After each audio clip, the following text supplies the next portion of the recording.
Watazamaji, niko katika chumba hiki ambacho nimeingia na nimekuta dada ambayo nimekuta amefika katika hali ya mwisho katika maisha yake.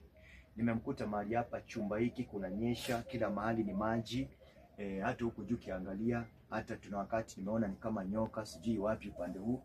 Wakati tumeingia ni kama imeingia ndani, huko ndani anakaa maisha ambayo ni mazito, hata nikasema hata kama anaweza tembea na maji moto ama ni ya kumsaidia katika maisha yake, maana changamoto anayepitia iko juu. Kwa hivyo, mpendwa mtazamaji, unayetuangalia huko, kuna watu ambao wanapitia katika hali maisha magumu, hata akipata kasoda, maana amekaa bila kukula karibu siku 3 siku 4, na mwenyewe ako na shida ambao amesema figo inamsumbua.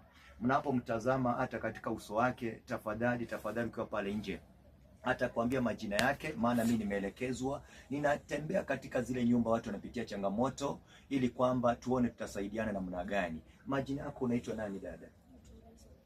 Sauti kidogo. Naitwa Elizabeth. Ni vile hana sauti ya kuongea juu hajakula chochote, mwili anatetemeka, nazoona hata katika mikono baridi kwa kila mahali juu ya nyumba hii. Elizabeth, hii chumba nani alikupatia?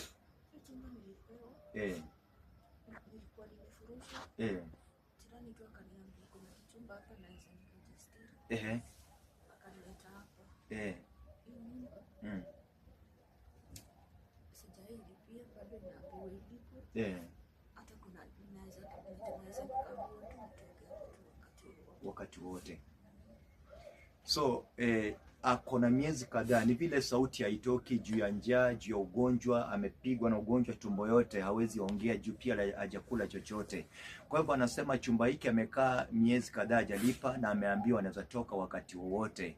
Na kama unatazama, tafadhali, mara nyingi nimekuwa nikikuhimiza, iwe shilingi 5, iwe shilingi 10, iwe shilingi 20, chochote ambacho unaweza guza, inaweza nikakuwa ni vizuri kwamba tukasimame na dada huyu, bado ako young, lakini kwa ajili ya maisha, kwa ajili ya shida, unaweza angalia mahali ambapo anakaa. Tafadhali, si mahali pa kupendeza hii nyumba, si mahali pa mtu kukaa kupumua hewa baridi, kupumua vumbi. Katika chumba hiki itakuwa ni shida katika maisha yake siku ya usoni. Kwa hivyo, tafadhali, chochote unaweza guza, simama na huyu mama Elizabeth, ili kwamba maisha yake kabadilike, akawe na furaha kama wewe. Wengine tunazunguka huku ndani tukiwaangalia, hatukae katika manyumba zetu ili tukakutana na mama kama hawa. Mara ya mwisho ulikula nini?